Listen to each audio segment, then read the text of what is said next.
What's up, everybody? Welcome to the Action Network podcast presented by DraftKings. I'm your host, Chris Raybon, and this is our NFL Week 4 betting preview. We're going to talk sides, we're going to talk totals, props, money line dogs, and of course, we're going to build our Sunday six-pack of best bets with the help of my co-host, the Prime Minister of Degenerate Nation, Stuckey. Stuck, nice week on the six pack last week. I got some work to do. You're up 12-6. Some crazy finishes to these games. Can't believe we lost the Rams 3.5, but good stuff for you last week. Yeah, should have been a sweep.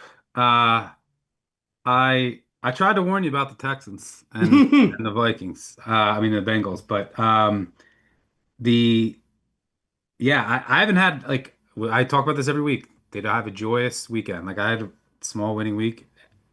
Nothing joyous happens at the end of these games, so like it's just been like that for since the start of last year. So that eventually will flip, but like the Giants lose their kicker and then get to the 3 yard line and can't even get in the back door. But the Rams, like that's the worst beat probably I've ever had in the NFL in 20 years. Yeah, yeah. Uh, Up 26-7. I even called that the Eagles were going to go false start on their first tush push, which led to for 4 free points. They didn't call it. They were calling it on the Saints instead. The tush push false starts. The Eagles have to get the fourth down, of course, to take the lead and then block the field goal and then return it for no reason for a touchdown. Like the game's over, go down. Uh, that never ever happens on a blocked field goal. Up 26-7 and like yeah. That was the Eagles had 22 yards in the first half and the Rams plus 3.5 doesn't get there. They covered for 40 minutes and whatever seconds. So whatever. Uh, those things are gonna happen. Uh, I'm due for some joy, so I'm excited about the rest of the season. But there was no joy again this week. Yeah, I Yeah, mean, I'm sure the Ravens game wasn't too thrilling for you either. So yeah, yeah. let's Ravens have some issues right now. We'll get into later when we talk the Chiefs game, but let's dive right into the Sunday six pack for week 4. I'm up 12-6 for my first pick of the Week 4 Sunday six pack. I'm going with the Atlanta Falcons plus 1.5 is out there against the Washington Commanders. This is a like trifecta of spots that will almost always play. Dog off a shutout, 62% against the spread historically. Dog off a 30 plus point loss, 60% historically. Also applies to the Saints and Bengals for what it's worth. Uh, and the Falcons kind of had it was like a fluky game. You know, they outgained the Panthers by 100. Everything just went wrong. Penix had a terrible game. Do I still believe in Penix? Yes. I don't know why they're not throwing downfield. I don't know why he was so off last week, but it's one game. It's a guy who still hasn't started a full 16 games and a full season's worth of games, so he's going to have those days. And then this is also about so not only am I buying low on the Falcons, but this is also about the Commanders' injury situation. I was already lower than them in the market. Like this is my price if both teams are fully healthy. Uh, so the Commanders, like I don't know if Daniels is going to play, and if he does, I don't think he's going to be fully mobile. I don't think McLaurin's going to play. Noah Brown's hurt. You have a bunch of defenders on IR, a bunch of starters. I think Amos, who's been really good as a rookie, you think he's going to play, but he was banged up. Butler was banged up. They signed Darnell Savage, who might have to start. I went back, watched a lot with Lattimore. I think he's washed so far from what I've seen. Might be wrong, but those wide receiver injuries are key with AJ Terrell potentially out again. So, yeah, give me the Falcons at home. Bounce back spot after getting embarrassed as a home dog against a really beat up Washington team that I think Atlanta should be able to move the ball on. And this is always it's usually the desperation move when the coordinator comes from the booth to the field, and it's usually a bad sign. But I think it actually could help Atlanta because they have so many communication issues. Like I don't Yeah, know you see what's them. going on. I don't think Yeah. their headsets work. Like so I don't know what's going on there. So if that can fix the communication, maybe that's actually a good thing. I still like what I've seen from this Atlanta defense overall with all of the rookies. I think they're only going to continue to get better. This is a team that's actually getting pressure. But yeah, with all these Commanders injuries, Falcons just desperation spot after a embarrassing loss at home. I think they get it done. So give me Atlanta. Yeah, this is it's kind of ridiculous to have the Commanders as what are they being graded as? 3, 4 points, 3.5, 4 points better than the Falcons, which I think they're two mediocre teams right now. No, both of them will lay eggs at different points in the season. So yeah, I don't mind that at all. I'll probably join you for my first pick in the second overall of the week 4 Sunday six pack. I am going with the New York Giants plus 6.5 at home against the Los Angeles Chargers. And Oh boy. this is simple for me. Coming into the year, I thought the Giants were being a little undervalued in the market. And I mean, they lay an egg in week 1, they lay an egg in week 3, and they lose a tough one in week 2. But to your point, I don't think they necessarily laid an egg last week. I mean, like that was both teams averaged 4 yards per play.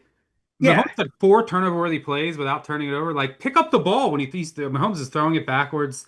They didn't have their kicker, which like just screwed so much. I don't think they laid an egg. I actually thought they played pretty well. Wilson was just I terrible. mean, yeah, I should say Wilson. I mean, he's throwing into the tunnel and like, yeah, Wilson. We already talked about, with that heading into that Dallas game, how the Giants left massive amounts of points on the board for not being able to get in the into the end zone with goal to go twice, essentially with 8 plays. And then, in this game, kind of the same situation. So now you're getting a Chargers team that's, yes, they've played some good defense, but they won 2 one-score games. The Raiders that game could have been a lot closer too. The Giants should have stayed close. If they have a better quarterback last week, they stayed close. And I think one of the reasons is the Chiefs not a good running team, and the Chargers have struggled with that as well.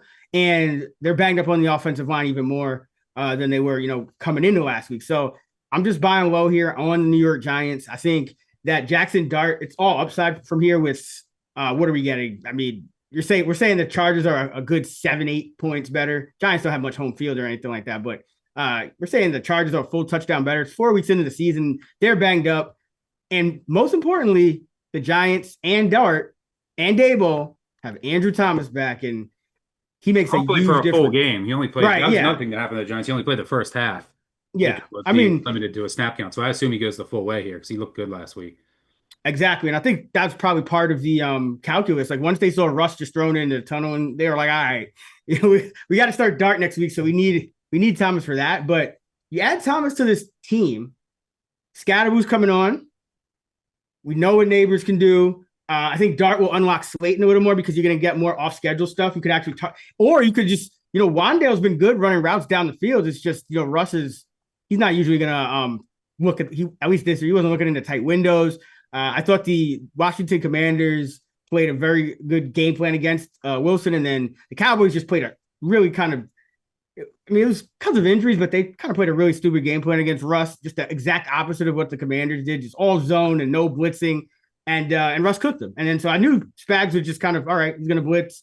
He's going to play man. That's what he did. And Russ turned into a pumpkin. So this Charger team, they usually play more straight up on early downs, and then they'll send some exotic pressures at you on late downs and things like that. But I think the Giants just coming in here with the, a little bit of uncertainty here, but more importantly, the mobile threat at quarterback, a little more accurate, and just a guy who could kind of, I think, take him up and down the field. I wouldn't be surprised if the Giants pull off the upset here, but I do think it's going to be a lot closer than people think either way. We've seen this Charger team do this, just play these one-score games over and over and over again. So I want to buy low here. Winless teams in week 4 are 54, 34, and 3 against the spread over the last 2 decades, 61%, 19% ROI. Yeah, I'll be on this, sadly. Yeah, There's it also is sad. the uncertainty with Dart. Like the Chargers are a really well-schooled defense, Yeah, they are. and they don't really know, right? There's no tape on what this Giants offense will look like. You're probably going to get a lot more read option looks. And like if the Chargers are coming here going up against Russ, like I would want no part of this. So that could work in your favor. Now, rookie quarterbacks in their first start during the season, rookie first round draft picks have historically not performed well against the spread. But yeah, I think this is a bit inflated. I think this should probably be closer to 4.5. I don't think it's a downgrade from Russ to now. There's more uncertainty, there's more variance, so there's more upside and there's more downside as well. It just could be a disaster. And Dart's going to have to be patient at times against this defense that does make you work for things, and tries to take away the deep ball. But Bo Nix, a guy who can do some off-schedule stuff, he had wide open guys last Yeah, yeah. against the Chargers. But the key here, the absolute key, is there's like 4 or 5 teams that can wreck a game with their pressure. The Giants are one of them. And their secondary is better. Like Flott is he's playing well and he's a big upgrade over Banks. Newman and Holland have upgraded their safety room. And Carter looks good. Like they can even play him at linebacker with all their injuries, and he looks good. But the Giants are one of those teams, and they should have wrecked the game against Mahomes last week. I mean, Mahomes is throwing it backwards a couple times if he like it. So, and this Chargers offensive line, it's not healthy. I don't think Becton's going to play. So you have Salier in there, and Pipkins was hurt. Pipkins allowed 9 pressures last week. Salier was getting pushed over like a rag doll. Like good luck against Dexter Lawrence. So the pressure just could be extreme for Herbert. Outdoors, outdoors. After playing, where he played in that that stadium that always goes over in week one, and then 2 indoor games. Yeah. So, yeah, I think that the Giants' pressure and defense should keep them in here, and then you just have the uncertainty with Dart, which I'm willing to bet on. I haven't bet this yet. I mean, who's going to bet the Giants besides us? There's like Yeah, we might 7 get a people. 7. So I'm waiting to Yeah. see if we get a 7. Obviously, it won't matter for the contest, but that's what I'm waiting on. Um, like just browsing Twitter and stuff and talking to odds maker. Like, there's no bets on the Giants yet. So we'll see. It's like there's some sixes. Like DraftKings is a 6, and there's no juice 6.5s anymore. So I don't think we're gonna get a 7, but never know. But I agree. I'll be honest with you. I didn't agree. I didn't like your picks this week. I love your picks this week. I didn't like him either. So all right, for my second pick and the third overall of the week 4 Sunday 6 pack, I'm going with the New England Patriots -5.5 at home against the Carolina Panthers. I, I just think I think it's a good spot to buy the Pats. I I assumed it was going to be a struggle early on. This is a whole new team, brand new staff, and like there's just been so many sloppy errors, and then there's just been bad luck. Like last week, there was 5 turnovers. They fumbled twice near the goal line. Uh, Everything that could have went wrong last week. But there's just been some sloppy play, some mistakes, some people not on the same page. But I think that'll continue to get better. And they have moved the ball. They've moved the ball every week, and I think that'll eventually. Look, they haven't played great defenses. They played the Raiders, they played the Steelers, and Dolphins. the Dolphins. Well, guess what? The Panthers are just as bad as all of those defenses. They move the ball up and down. The points should come eventually, just natural regression. And like this is the newest team in the league, new staff. So I think they have few games under their belt. Desperation spot. Should have won last week. By the way, the Panthers talked about it like just a game where everything snowballed on the Falcons. Dogs off of a shutout win are 15, 26, and 2 against the spread, 36.6%. And if you Panthers won a big game last week. Last year, I think it was week 3, right, against the Raiders, and then didn't win again for like 10 yeah. weeks or something. Yeah, it's always this is their one win. So if you remove turnovers and just look at non-garbage time, the Patriots offense is 7th in EPA per play, 12th in success rate. Panthers 28th in EPA per play, 30th in success rate. You got to remember, this is a team that was down like 20 to Arizona and then put up a bunch of numbers against Arizona going super soft on D. And the Patriots' biggest issues, here's why I really like it. The Patriots' biggest issue has been their new O-line, right? 28th in pass block win rate. The rookies on the left side. Well, the Panthers can't generate pressure. They're 28th in pass block win rate on the defensive side. And then the Patriots secondary, 30th in pass success rate. Well, the Panthers, 30th in pass success rate in non-garbage time. Panthers also down multiple offensive linemen. They're not healthy at receiver. And the Patriots will get Christian Gonzalez back this week. So that's massive. Patriots defensive line should control the line of scrimmage. They're what, they're top 10 or second run block win rate. Like they're not, the Panthers aren't gonna be able to run here. They're gonna be in passing downs. It's gonna be pressure on Young, and then there's gonna be mistakes. So I like the Patriots to bounce back here, get this win by at least a touchdown, have some bounces finally go their way this year. So yeah, give me New England laying the 5.5. Yeah, I mean, I'll just go right into my next pick because this is actually kind of related to the Patriots, but so we'll talk about it there. But real quick, don't forget to upgrade to an Action Pro subscription. It is the only way to get real-time pick alerts from myself, Stuckey, NFL prop master Sean Turner, and our entire team of experts, plus all the tools you need to turn a profit betting this season, next season, and going forward. Right now, new subscribers get $20 off a year of Action Pro by visiting actionnetwork.com/pro and using code POD20, that's POD20, for $20 off the full year. So you'll be covered for the entire NFL season, college football, March Madness, baseball, NBA. So don't wait. Visit actionnetwork.com/pro. Use code POD20, POD20, to get $20 off a year of Action Pro. All right. For my second pick, fourth overall of the week 4 Sunday 6-pack, I'm going with the Minnesota Vikings -2.5 Dublin against the Pittsburgh Steelers. So this is the overseas game, even though the Vikings are technically the road team. Now you're on the Carson Wentz train, huh? Yeah, I mean, it's more than I'm off the Aaron Rodgers train. So this is what I wanted to talk about with the Patriots. I mean, Aaron Rodgers was not good last week. He hasn't been good all year, and the Patriots left multiple scores on the field. And if Aaron Rodgers gets down in a game, I think he's going to be completely terrible, because if you look at his numbers against pressure, they are completely terrible. 6 of 22. What's up? He's 6 of 22 Yeah, under pressure. exactly. He can't get the ball out. Worst QB in the league. Yeah. So if you look at that Patriots game, it was probably the best case scenario for Rodgers. Like, they're sitting there, and every time the Patriots are about to go in and put some pressure on them, it's like, oh no, turnover, ha ha ha. I mean, even May threw a pretty bad interception, but this is the kind of thing that you have to, like, people are looking at the Steelers like, all right, yeah, they're going to win their 8-9 games. I think I even bet on their over, but at the end of the day, this is not a team that's very healthy right now. They're not playing good on defense.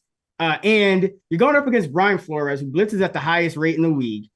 So Aaron Rodgers he struggles versus pressure, and he used to just tear up the blitz. He hasn't been good against the blitz either this year. I think that's what you're going to get out of, 41-year-old Aaron Rodgers. Like that's where you would expect him to struggle. So a 27.4 PFF grade under pressure. That is the worst of 35 qualified quarterbacks. You already mentioned it, 6 of 22. And even that is misleading. He actually got 146 yards on those 6 completions, which is just absolutely ridiculous. So that's going to regress. I think, more so than the completion rate is going to regress upward. He has he's top 7 in turnover worthy throw rate this year.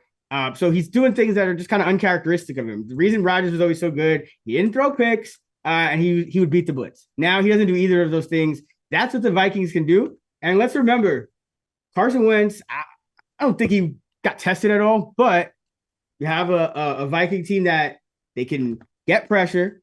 They can, if they get up in the game, they still have a running back in Mason that can do some damage. And they also get Jordan Addison back this week, which is a big upgrade for Wentz in their offense, because it looked like TJ Hockenson at least woke up last week.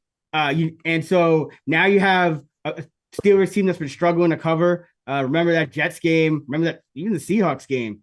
And Patriots too. They were leaving guys open. So I think that this could be a disaster for the Steelers, especially if they don't get an early lead. So yeah, not very high on Wentz, but this is one of the coaching staffs that I do trust against, a Tomlin coach team that's just going to be, we're the dog, it's not a rah-rah spot, I don't think, going overseas. And the Vikings, they might even have a little bit, a little tiny bit of home field advantage. Not they really wanted to go out to these two Europe games. They did research and found out that they had like all this fans. So we'll see, but it could be a Jaguar situation emerging here. So Well, there'll be a lot of Steelers fans though too. There's Steelers fans everywhere. yeah, I would think that's what I would think. But either way, I like the spot here for Minnesota. They are even with the McCarthy disasters, they're still their metrics are still fine. You know, like they're not terrible at all. I mean, a lot of it was Cincinnati last week just turning the ball over, but yeah, Aaron Rodgers against pressure and the blitz. What is he going to do? Yeah, I agree. I don't love the number, but I'm going to play this under a field goal. Um, I mean, the Steelers should be 0-3. Let's be yeah, honest. And then this number would be over 3. Wentz is an upgrade over McCarthy. The current McCarthy. Wentz is an right upgrade. now, yeah, absolutely. Yeah. And Vikings get Addison back. They should get Kelly back. They got Darisaw back. Jackson Jackson, yeah, didn't even Wentz. mention that. What's that? No, I didn't even mention that. That's the Darisaw is the big one because you give O'Connell a left tackle and some receivers in a game where I don't think they're going to have to play from behind a ton. Like it's not like the Darnold versus the Lions or or the Rams even because those teams they can score. I don't think Pittsburgh's going to be able to score here. So yeah, Yeah, I think and they should be able having to a left run tackle it. back is big. Yeah, Jackson won't go, but Brandon will be in there. That'll be okay. But Jackson's been really good as a rookie for what it's worth. He looks like a player. Their left guard. They're pretty close to healthy on the defensive side, and the Steelers have a ton of injuries. I mean, maybe they'll get Elliott and Porter back. They practiced today, but the other thing is the Steelers run the most predictable defense in the league. It's single high safety, middle of the field, closed 70% of the time, highest in the league by far. You want to know what the Vikings are at? 24, lowest in the league because they mix it up. O'Connell against a predictable defense, knowing what he's going to get with Addison back, and you can run the ball. This Steelers D line, outside of Hayward, who doesn't age, is not playing well. You can run on them. The whole defense is a mess right now. So yeah, I think they should be able to move the ball. I think they're going to win the line of scrimmage on both sides. And the weakness of this Minnesota defense right now is their run defense. It's not great, but the Steelers can't run the ball, and they have a quarterback who can't move. So what does that mean? Like you alluded to, that means obvious passing situations. Flores bringing pressure, uh, and the Steelers are 31st in pass block win rate on offense. They're not going to be able to block Minnesota, and Rodgers has been the worst quarterback in the league under pressure this year against a team that's top 3 in generating pressure that'll blitz a ton. There's no recourse here. So unless there's voodoo, and this the Steelers team that just got 5 turnovers. They got the key turnover against the Jets. Like maybe it'll just keep happening, but I think the Vikings get done. There's a lot of matchup advantages here, and then a lot of from the health report, a lot of things that favor Minnesota. So I think the Vikings get it done Oh across. yeah, the Steelers. Hold on, I make sure I got this right. I wanted to mention this. Yeah, the Steelers. Yeah, the Steelers have not lost a fumble yet this year, and their opponents have lost 5. So what does that mean? They recovered. They recovered all 5, I think. Yeah, they have. Yeah, that's like they should have at least 2-3 turnovers, if not more, and that could be like they needed. They won by 1 score against a Minnesota, a New England team that turned it over 5 times with They that still had the ball, the offense. chance to win late. Yeah, exactly. It's not gonna be pretty. They haven't had 21st downs in a game yet. And yeah, Jets turned it over on the kickoff late. So yeah, there's problems in Pittsburgh right now. I like the Vikings to get it done. All right, for my third pick and the 5th overall, the Week 4 Sunday 6-pack, I'm going with the Las Vegas Raiders -1 at home against the Chicago Bears. I thought about the Saints. I didn't want to do that to you guys. I think it's just too many points. Like there again, the Saints coming off a 30 plus point loss. It wasn't that bad. Like success down the down, it was not bad. Rattler's been fine, and like they're 16th in success rate, non-garbage time, 13th passing success rate, 20th in success rate overall. Like the offense is okay. Their run D's top 10. It's been top 10 this year. So what's most likely to happen? Like the Bills get a lead, they're just going to run it. You're not going to run Allen here. The Saints run D can hold up, and they can move the ball. I don't know. I don't know the status of Milano and Oliver, but The Saints could get healthier in the offensive line. Their high tempo, which is a bit concerning, and the spot isn't great coming across the country with the Bills and extended rest, but it's too many points. Like in order to want to win by 17 plus, the Bill like everything has to go right. The Bills have to really care and be engaged, and like they're just take the air out of the ball eventually. Um, and like the Bills' defense has not been good this year. I think the Saints they have weapons. They can move the ball enough here. Would you agree Probably with an me? over. It's probably an over too, because the one thing with Rattler and the reason why the spread is probably even so large to begin with is leads the league in turnover worthy throws with 8. That's like what is that? A rate of no, he's second in the league. Sorry, Dak Prescott leads the league, but yeah, his turnover worthy throw rate is super high, and I think that's kind of the issue here with him. Oh no, Also, no, by the way, he does lead the league. He does lead the league with 8. Sorry. I should throw in. I like the Cardinals on Thursday night. They need their offensive line, defensive backfield injuries. Seattle has defensive injuries. The injury report's going to be big today, but play calling for the Cardinals has been a little iffy. But Yes, yes, throw to yes. your But they left receivers, points on the field. throw to your receivers, throw downfield. They're checking down everything. Maybe it's just Kyler Short. offensive line injuries, but Dortch is back. Dortch, baby. Say he got I rolled like the out. Cardinals. I think they should be favored here, regardless of all the injuries. But so I'll probably play that on Thursday Night Football. But getting back to my original bet of the Raiders -1, I think this is a good buy low spot on the Raiders. Geno Smith historically been really good indoors. This Bears defense is still a mess. Like that's what it comes down to. I don't think Gordon and Edwards are going to play, or they're going to be limited if they do. They're already without Johnson. They can't get pressure. They can't stop the run. Like the Raiders' offense been a mess because their offensive line is a mess. I don't know what Brennan Carroll's doing. Like this the Nepo hire. Why is Powers Johnson not playing center and Meredith playing guard? Why are they playing Alex Kappa? He's the worst guard in the league, and Powers Johnson is just a healthy scratch. I don't under their offensive line is a disaster as a result. They can't block. It's a disaster. But against the Bears, that's not as big of an issue because the Bears aren't generating any pressure. They can't stop the run. They're not healthy on the back end. Like Geno should be able to cook here. They're going to have advantages all over on the outside. So Browers will continue to get healthier with each passing week. I don't think they have anyone who can cover him. So, and this Bears off, and you got to remember the Bears defense played better last week. The Cowboys had offensive line injuries, and they lost CeeDee Lamb like early in the game. That changed the entire complexion. That was one of the reasons I played the Bears, but was really worried. I was like, all right, well, they got Lamb and Pickens against this beat up secondary of backup corners. So that's not going to be the case this week. I like the Raiders to get it done at home. The Bears offense, it's Caleb Williams looked better last week. Johnson's eventually going to get figured out, but it's still going to take time. And this defense isn't great, but they can stop the run. They can get some pressure here. They're going to make Williams move it down the field, take away the explosive, and he's still not all the way there yet with consistency as far as accuracy. And there's just going to be too many missed throws. And I think that the Raiders won't have any issue moving the ball.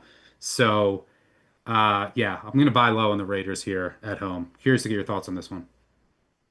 So my answer to your question is Pete Carroll.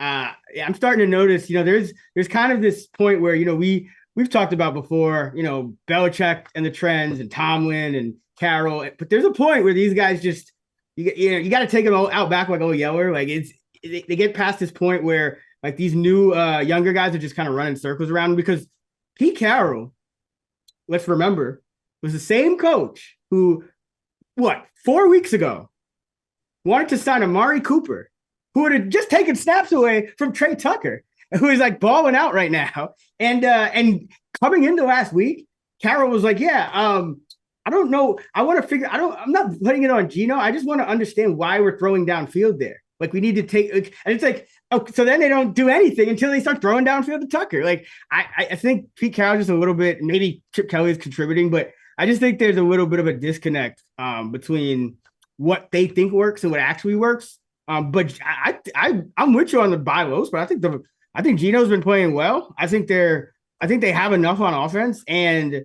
with the Bears and Caleb, you're going to get some mistakes. If you're not Dallas. So yeah, but that's kind of my worry is that it just kind of Carroll has just kind of lost touch a little bit, and so you never really know what kind of stupidness they might cook up to do on each individual week. But it's kind of a head scratcher thing, but that's the best I can explain it because I think Geno's played well and Tucker's played a lot better than expected. They had and somehow they're just not Last producing. week was about special teams was a disaster. Yeah, I mean, oh yeah. Yeah, and they're giving up explode. I mean, something's a little off with them because I think they're playing below their talent level. And given the veteran coaching staff, you would think that wouldn't be the case. So yeah, something's a little off with them. But yeah, I agree. Bravo spot. They could have it could have been a lot closer versus the Chargers in week 2 as well. And they stole one against the Patriots in week 1, but They're trying to go downfield and hit yeah. explosives a lot. You can do that against the Bears. It was probably a mistake against the Chargers to try, and they were just trying way too hard, and the Chargers aren't going to give you that much.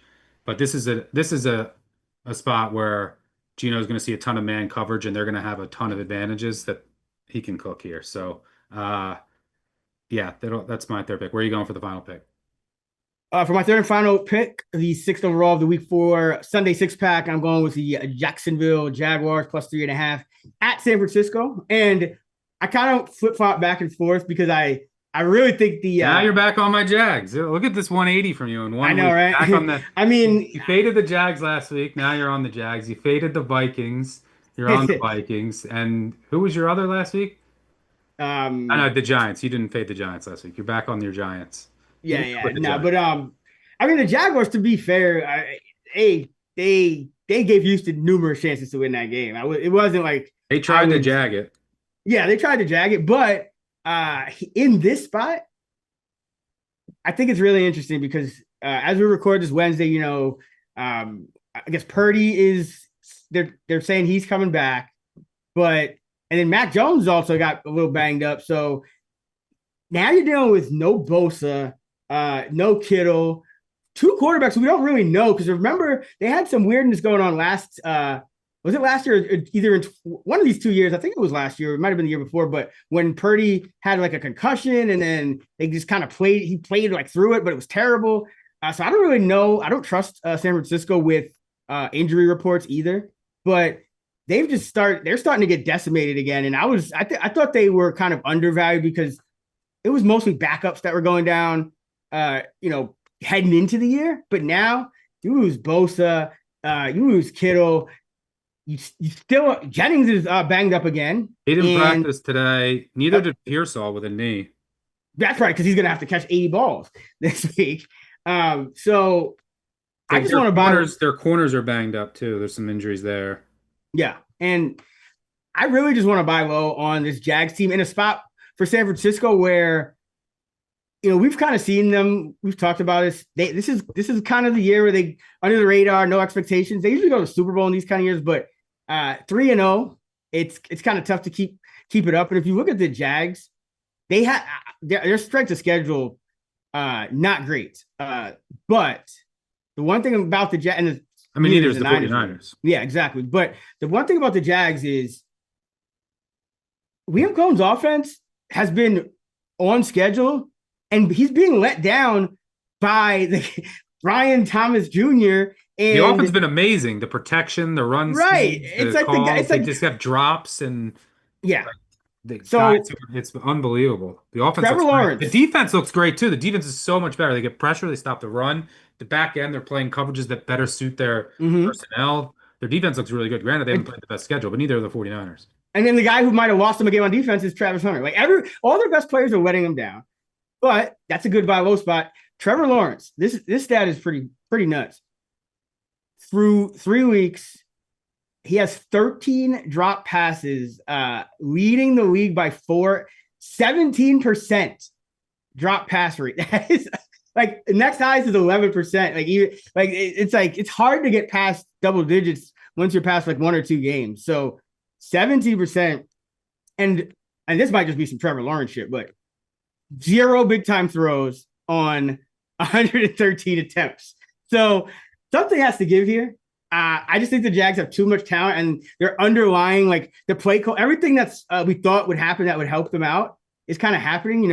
Their play calling is getting better. The guys are getting open, but it's just inexplicable drops. But they're leaving so many points on the field.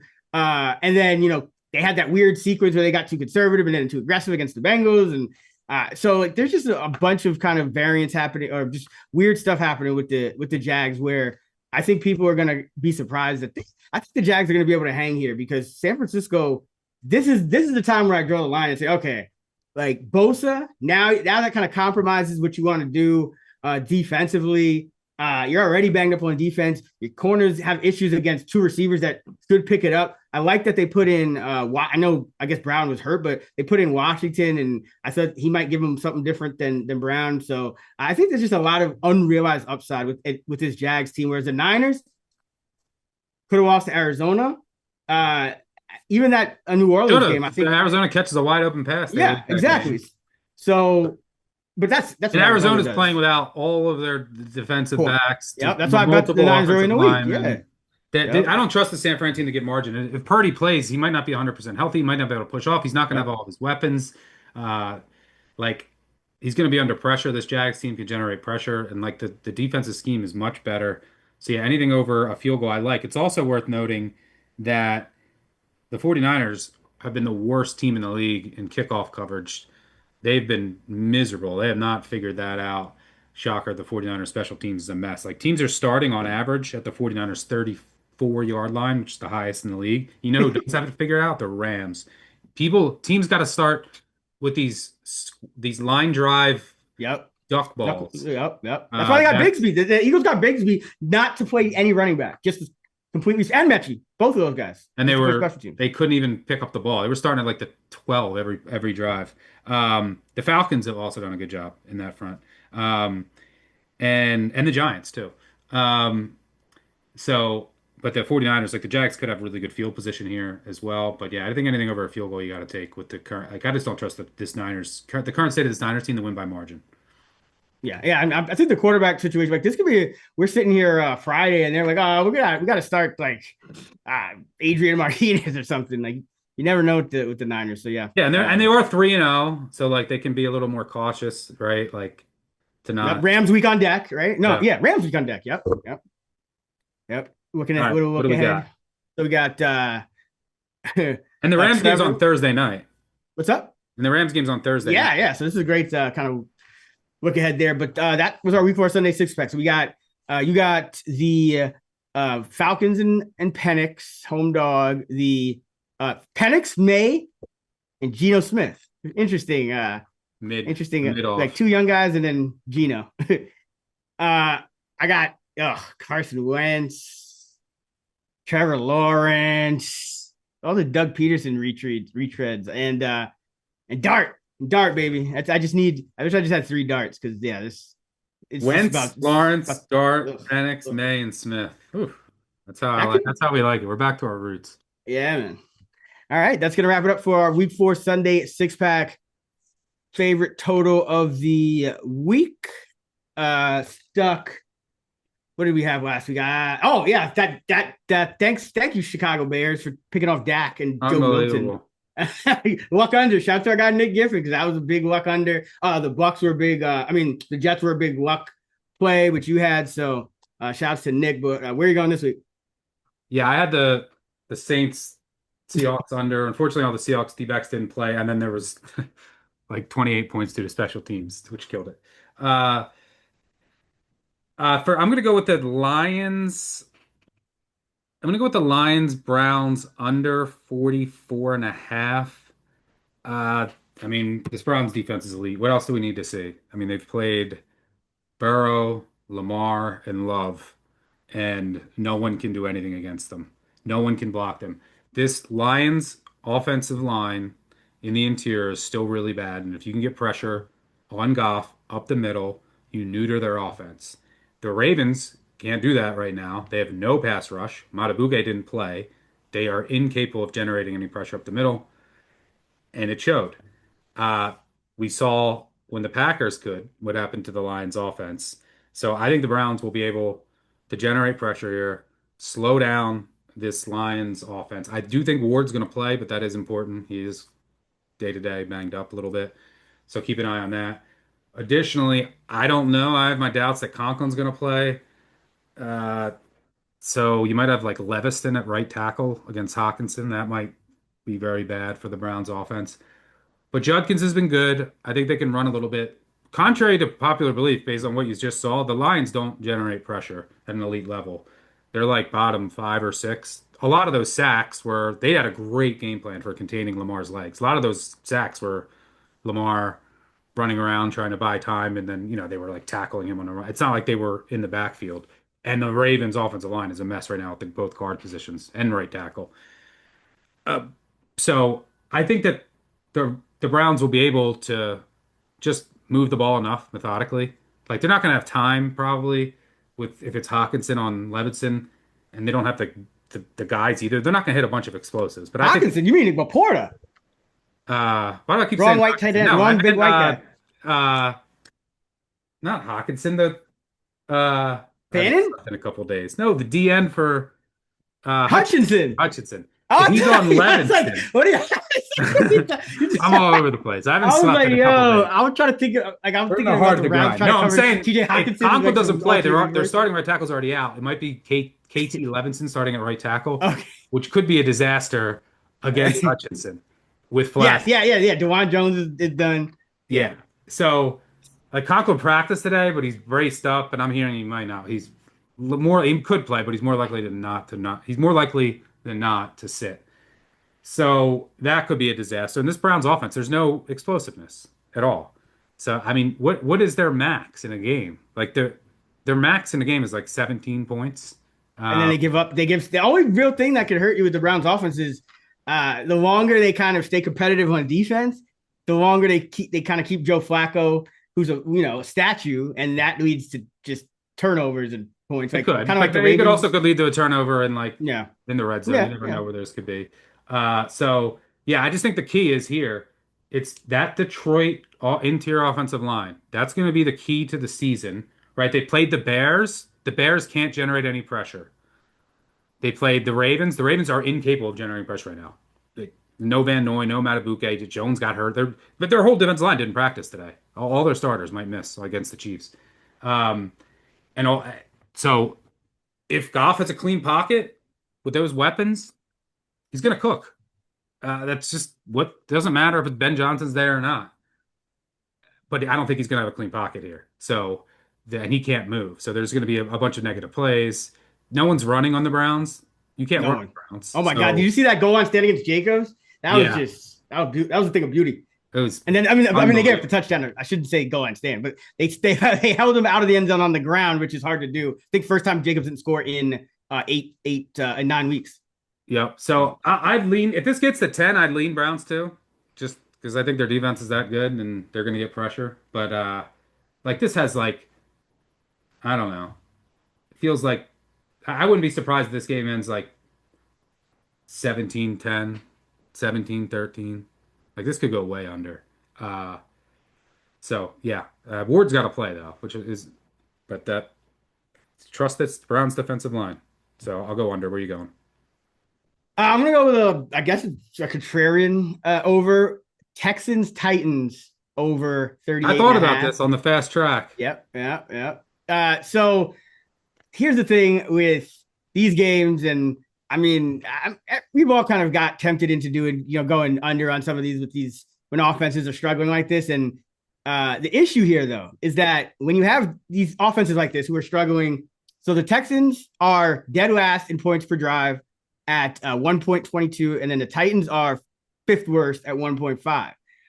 But the problem is because of that, they're also, bottom of the week, like bottom 8 in time per drive, plays per drive, all that stuff. So, like, if these teams keep struggling like this, you're just going to get more drives, and eventually something's going to give. And with the Texans, you might finally have a defense that doesn't completely pressure you.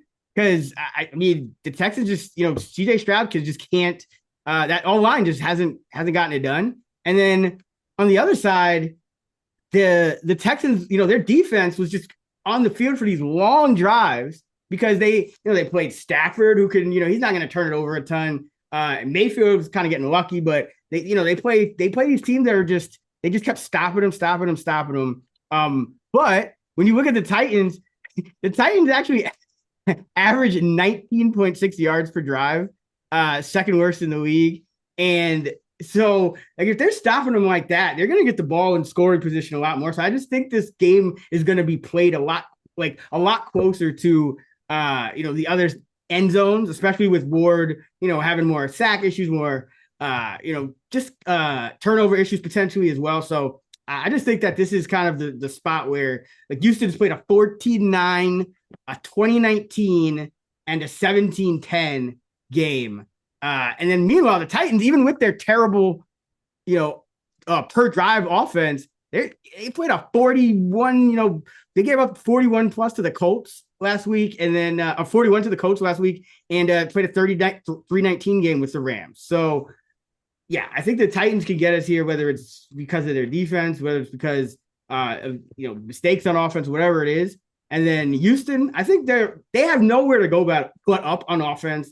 They're last in points per drive. Christian Kirk is back. It doesn't look like they're too interested in, or maybe the rookies just haven't been doing good in practice, but they haven't really been going to them. And but they are starting to get Woody Markson more, and they completely benched Gumbawale on offense last week. I believe he just played special teams. Pierce was inactive.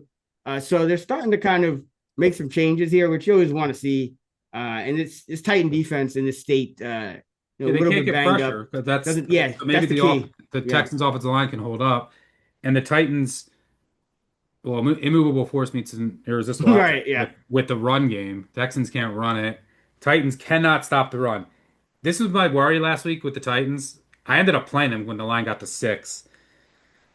Ah, sadly. But Zeitler and Latham being out Yeah. crushes. I think Zeitler will probably be back this week, and probably not Latham, but we'll see.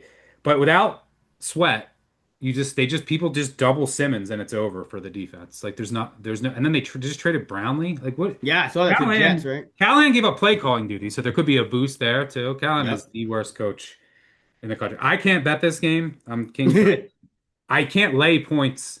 If you gave me 7.5, I'd think about it. I can't lay points with this Texans offense, a, a touchdown, and uh, I I don't know if I can bet the Titans with all their injuries. Cam Ward popped up. Stingley might be banged up. Something's not right with him, and I think he's on the injury report again.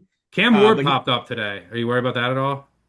I mean, at this point, I don't like. Is he really going to be like from a point perspective that big of a Well, he can upgrade at least on? move though against the Texans pass rush. And he's still like last in sacks. Or wait, yeah, isn't he? I know, but wait, well, Brandon Allen, how many times do you think he's going to be sacked?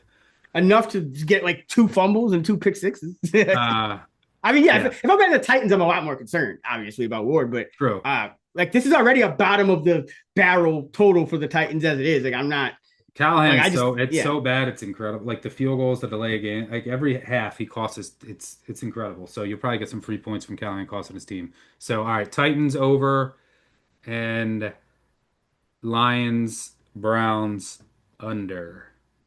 yeah. What could go wrong? All right, let's get to our money line underdog parlay stuck. What did we have last week? I think I had the Rams in that last week, so that was terrible. And then who did you have? I had the Bears. Oh yeah, okay. So you hit. So yeah, that's on me. But we'll try to get it right this week. Where are you going? I'm gonna go with the Jags. I already talked about it. Uncertainty with the quarterback too. It does look like Pearsall should be good to go, but all the other injuries I mentioned are definitely concerning. Bosa, that's huge. Like their defense is like stars and scrubs unit, and that's gonna have a trickle down effect. I like what I'm seeing from this Jags team. Like just do the things that your coaches. They're so improved on both sides of the ball schematically. So yeah, I think this will be a coin flip game. Yeah. It's just I think the injuries are a real issue for San Francisco. And we're only 3 weeks in and they haven't really played anybody. So it's possible that these are like the Jags are the better team, but the Jags haven't played anyone, so we don't really know. So yeah, like taking the dog on the money line there as well. I'm gonna go with the Tampa Bay Bucks plus 160. And normally I would be fading the Bucks in this spot, This is but the Luck Bowl. Two luckiest teams yep, in the top two NFL. teams in luck. And the Eagles are about 12% luckier somehow. And that's Which is why I want to go the with the Bucks, Bucks here. the first team to ever history to win uh their first 3 games on last minute drives, and the Eagles are still luckier. Unbelievable. These are Yeah, teams. I'm like 0 and 5 betting against these teams this year. I I wrote up last week. I talked about how we just don't know exactly where the new normal is for the Eagles, right? Like we knew there was going to be a downtick in their production just because of the some of the Kellen Moore leaving, the exodus of talent on defense, Petulio coming in, just like a Offensive lot of line different. isn't as good. Right, Nobody's right. backed Just in. a lot of different things, and just could be a hangover first time they've won a Super Bowl, so you just didn't know where the floor truly was because we were 2 weeks in. You didn't want to overreact, but thought the Rams are more so thought the Eagles were a good fade, and sure enough, they come out and just do absolutely nothing on offense for half the game. End up going down 26-7, and then the Rams kind of do what some of these teams just again, it's these some of these like these I don't even want to call McVay McVay can't a manage a veteran game. coach, but yeah, it's He's so good at everything else. He cannot manage a game. But everyone's saying the Eagles' pass game is like magically fixed. no, Like no. it, it was the same like two routes to AJ Brown, who was like pushing off on half of them against Emmanuel Forbes, who has no chance. But like there's still nothing. There's no creativity, no juice. They're playing from behind, just like throwing it up to AJ Brown. Like that, this is still broken. And are they going to do that? You can't run on the Bucks. You can't. If they That's the come out key. and try to run, they're in trouble. So they essentially what they do is they make the Bucks make Jalen Hurts usually try to beat the blitz, and they've been pretty successful at doing that these last few years. They've always given the Eagles fits, and I think what was it last year? Eagles went the Eagles They didn't have went their into Tampa receivers, to be Bay and fair. lost 33-16. And then in the playoffs, remember the year before, but also now I think they're a little bit in the Eagles' heads because the Eagles are going out there early in the week because of They're the trying to acclimate the community. back in September, folks. Like let's not get crazy here. Like, I just think they're in their heads a little bit. This is a team that they just haven't been able to beat for some reason, and I mean we know the reason because they make it tough to run, but also the key too is that the Bucks are extremely banged up, but Eagles. I mean Lane Johnson, he's a little. I mean he said he's going to play, but you never know with like a neck issue. If they have to go out there, they're in hot weather. They're throwing the ball around. Like they're not getting the explosives in the run game. This Eagles offense, I mean, it could be a lot more broken than we think because you're playing down 26-7 is just a whole different type of you're playing different type of coverages. Then you're going to play against a Bucks team that now has a week to prepare. The Bucks, maybe they have they could do some things on offense. Maybe they end up being the team that and keeps it away from the Eagles. Baker Mayfield's always extending plays, just like Hurts does. Even they haven't been calling design runs for Hurts. Do they kind of do that here? And kind of like is that something they do? Either way, I don't think that gives them margin. And we know Baker's good for a late drive, some one way or another. Like he's going to throw some picks probably in the spot, but I think Abuka is a star, and Bucky Irving is a star, and Barkley just doesn't look as explosive. They haven't been blocking it up as well. Hurts doesn't look as explosive. Brown doesn't look as explosive. So I want to buy low on I might play the spread too in this one. Just got to see more of the injuries, but I just can't. I think the Well, you're not Eagles and buying Bucks low are in the both. Bucks. These are 2 3-0 teams, but But that's what. But like, I don't think that. Do we really think the Eagles are what 5 points better than the Bucks right now? Like, I just think they're both my lucky. problem is I don't mind using this as a money line dog. There's a lot of uncertainty. Mhm. Wirfs playing would be enormous because if they're not going to know till the end of the week on him and Godwin because Evans is out. If him and Godwin come back, it is so big because Gadecki and Mock are already on IR. If And that O line was a disaster last week against the Jets, and the Eagles have a much better front, even though it's down. They couldn't block them. If the refs wanted to, they could have called 25 holds, but there's only so many holds you can call. I think they called like 6 holds in the first quarter. Yep. It's They couldn't crazy. block them. But if you get Wirfs back, one of the best left tackles, if not the best in the NFL, then you can move Barton back to center, and then it's like a lot more solidified. But if you don't have Wirtz back, you have 5 guys basically in new positions. Like it's bad. And then if you don't have Godwin, there's more attention on Ibuka because there's no Evans. So it makes it a little dicier. One thing to keep in mind though, this will help you maybe this week. The tush push penalty. It Hmm. happens every time. Maybe they call it, cost them 4 points, cost them a drive, and you got Vita Vea, and I think they're going to bring up Desmond Watson. I cannot wait to watch this. The tush push stopper. He's 460 pounds. I assume he's going to go in there. Maybe the Eagles will like go hurry up to do it. I can't wait for that dynamic. Like knowing that they might bring him in, so they can't sub. I don't know, but Yeah, this is. that'll be fun to watch. But I just think this injuries is one of those games where the Bucks, like, yeah, the Bucks have been lucky too, but I just think they can. This is one of those games where they can kind of get in the Eagles' heads a little bit, just because of the history, and then of the fact that, like, what do the Eagles do in this spot? Did they say, okay, they have a great run defense, even with the tush push, like, should we just come out throwing from the jump? But if that's going completely, anti what they've been doing most of the time, and they get into trouble when they do that. So yeah, I just like the variant, the potential, like, for variance here, but yeah, that will be a good matchup. I think the Bucks are well equipped to stop the Eagles in ways that a lot of other teams aren't. All right, let's close it out with. So yeah, Jags plus 155 at DK, and the Bucks at plus 160. So you got these two South Florida teams parlayed. You get plus 560. It's a nice one there. Let's close it out with our anytime touchdown parlay. You had Kareem Hunt last week. It's a nice one there. I played that as well. Where are you going this week?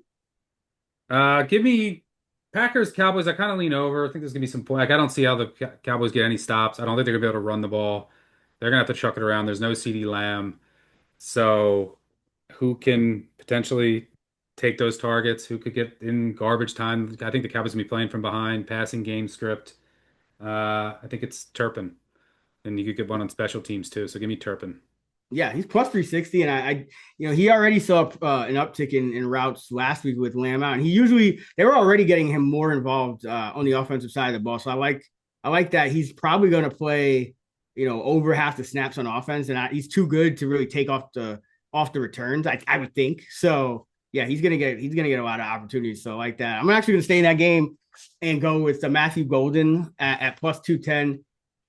This guy, with all, I don't know how the Packers just every year they find themselves, like, all the receivers get hurt, and so Golden, he's essentially a full-time receiver now, right along with Dobbs. It's Golden, Dobbs, Wicks, and Golden's the number 2 receiver, and he was one of the 3 Packers to run more to lead the team in routes run in the red zone last week. So not just a deep ball guy, but they're looking to try to get him going deep, and they've just missed a couple of times. But we saw this Cowboy team, even though they sit back and play zone and don't blitz a lot, you can still, with a fast receiver, just run right through the secondary. We saw it with Wan'Dale Robinson and then Luther defense, and they might have corner injuries too. Yeah, always. So I think this is the spot for Golden here. They've been trying, and after that just hideous offensive showing last week, he's probably gonna get one. And I also don't mind going back to Jacobs. I believe he scored 8 straight before the Browns stonewalled him, and they ended up going to the tight end, the third string tight end. So I wouldn't even mind parlaying Jacobs as a third leg as well. But officially, we'll go with Turpin at plus 360, Golden plus 210. And that already gives you plus 1325. So nice, juicy money line, anytime touchdown parlay. Survivor. Oh, man, I almost took the Packers last week. I think at the last second, I was like, I know, I'm going to go Buffalo. And they almost lost too. But week 4. Are you still alive in any of yours? Yeah, couple. Where'd you go? I mean, I'm in some high, some big pools. I mean, I went like Atlanta in one, and I have 2 alive in like bigger pools. What did I go? I went Atlanta and the Raiders. I mean, that's so. These are like huge pools with like Makes sense. Christmas Day and Thanksgiving. You need to hold teams for. So like, and there's like thousands and thousands of people in them. So I'm just trying to be risky and have good teams left. And so it's a different kind of strategy than just like if it's, office pool, a couple hundred people, you're just trying to survive. So those are the ones that I'm in. So don't listen to me. I would go. So use Buffalo last week. Just because I felt like they were a little higher floor than the Packers. Texans maybe.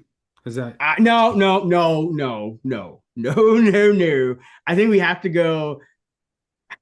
Uh, I think this would be the week to go with the Lions, and then to just kind of get them out. I mean, they don't have an easy schedule down the stretch either. Because remember, that's why we kind of were low on them this season. The schedule's just a lot tougher.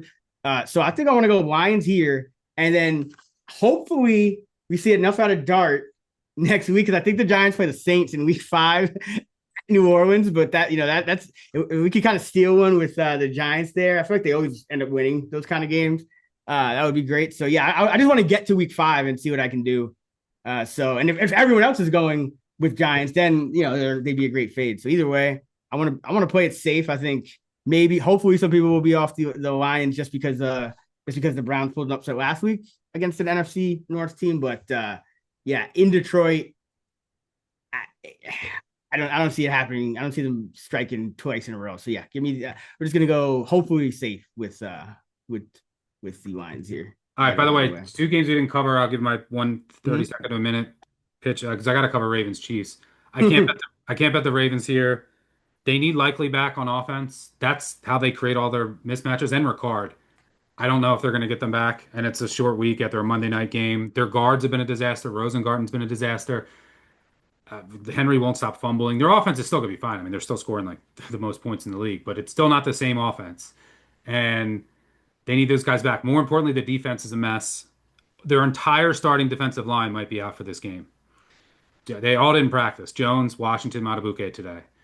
They were all banged up. Jones didn't play, like was hurt in the second half. Matabuke didn't play. They're allowing 2 yards more per carry when Matabuke is off the field. That was before. That doesn't matter with the Chiefs. What? That doesn't matter with the Chiefs. Yes, they can't run it, but all the guys that are in, their run offense is Mahomes. Like Mahomes is like 10th in EPA per quarterback, and that's all. It's all like scrambling. Will Worthy play? I don't know. That's kind of big, but they don't have Van Noy either. The Ravens can't generate any pressure because all their rookies that they're counting on are playing really bad, and all their depth D line pieces are playing bad. Like Mike Green, still not ready. Starks is not playing well. Teddy Buchanan, linebacker, they're all not playing well. So I can't really trust this defense. Do I trust the Chiefs offense? No. I mean, Mahomes, it's crazy. From 2008 to 2022, he had a 2-to-1 big time throw to turnover worthy play rate. From 2003 to this year, it's 1.2. That's the rate. Last week he had 4 turnover worthy plays. He's making like rookie throws. His ADOT is back up over 9. There's been 6.9 and 7 the past 2 years. But his yards per attempt, career low, 6.4. Completion percentage, 59%. That's a career low by a mile. He was like 67% the last 2 years. So I can't bet it. 2 desperate teams. You're going to get everything they got to avoid falling to 1 and 3. Basically, get eliminated from the 1 seed. Can't bet it. No, I would just say this because I was curious to get your thoughts on this. But the more I heard you talk about it, it actually kind of.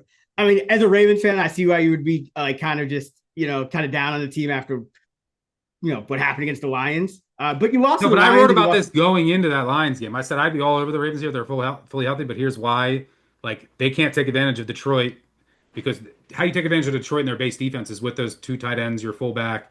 They couldn't do that, and then they're not blocking well, and then they can't get pressure right now, and that's how you beat Goff. Like they just cannot get pressure, and they can't stop the run either without Matabuke, Van Noy, and these rookies in there. All right, but here's my thing with Baltimore. And this is why I because it is, don't get me wrong, it's like, it's tough to fade Mahomes as a dog. I mean, probably should have won that game against the Eagles, if not for Kelsey. But the Ravens, regardless of what's going on defense, regardless of what's going on with Likely, Lamar Jackson's still the best quarterback in the league right now. 40, 41, and 30 points. The Chiefs aren't getting to 30. Like the Ravens, if they just don't completely puke themselves, and it's not the playoffs. So I'm hoping that Henry can't keep fumbling. Like this team is I just don't trust the Chiefs to score with them. Like regardless of what's happening or who's out, who's in, if this gets in a shootout, like this is where the Mahomes inefficiency and turnover worthy throw rate and like the rushing from Mahomes, it's been impactful in these like low scoring games, but if it's just a back and forth passing game, like that would just essentially be the same as completing a pass. Like it's not like he's making their run game better. Like their run game stinks. So yeah, I think the Ravens should should win by margin here. It's the Ravens. So I get it as a Ravens fan where you'd be less confident, but I might be on the I Ravens. just can't back them right now. Road favorite. I think the Chiefs might be able to actually run it this week. Nah, bro. We said against the Giants. Stop it. Stop it. Stop it. Stop it. Stop it. No, the Mahomes. I'm telling you, the Ravens run D is. But that doesn't. If their whole D line is out, is just taking the place of a pass because he's scrambling. It's all scramble. No, but I'm telling you that they might be able to even get like 3 to 4 yards a pop. That's how bad. That's how bad the Ravens run D is right now. If their whole D line is out, they have no depth. So yeah, and then Rams Colts. I don't know. I mean, I'd probably play the Rams if it gets to a flat 3. The Colts have looked really good, but 2 of their games have been against the Titans, who were all beat up, and then the Dolphins. But they did do well against the Broncos defense. They do look the part. Every year there's one team that like I can't catch up to. So I might just want to see more. Yeah, I think the Colts at 3.5 probably. Like it just depends on if you're getting a hook. Kenny Moore being out though hurts. Yeah. Although they signed Hilton, he should be okay. But Moore does a lot for them. I don't know. I don't have a strong. I just think if you look at these two teams, the Rams, the Rams are always in these one possession games anyway. It shouldn't have been last week, but they did. The Rams played the Texans and the Titans too, so we're sitting like it's the same thing. Like they could just be horrible. Yeah, but I know who the Rams are from last year. Like this is new for the Colts. Like how much am I upgrading them? That's what I can't figure out. So it's a pass for me. I'd consider the Rams a flat 3, but I don't know if I'm going to get involved. So all right, we'll stop rambling. That'll do it. That'll do it. Shout out to our sponsor, DraftKings. If you want to tail some of the bets we discussed today, you can find the quick slip link in the video and podcast description, or you can visit actionnetwork.com/bet now. If you're on X, check out Playbook. Just tag @Playbook, and our AI bot will create a bet slip for you with whatever bet you're looking for. You can screenshot bets that you see in the Action app. It's a great bot, so be sure to check that out if you haven't already. All season long, you can hear more of me and my guy Kerner talking fantasy player projections, DFS over on the Fantasy Flex podcast. So be sure to subscribe to that too if you're interested. And of course, we do the touchdown show with Jill right here on the Action Network pod. And be sure to check out Stuck on the all new Favorites podcast, which is great. And as always, he's still talking football over on Big Bets on Campus as well. So be sure to check those out. Stuck is on X @Stuckey2. I'm at Chris Raybon. We're at those same handles on the free award-winning Action Network app. Until next week, let's get this money. Let go.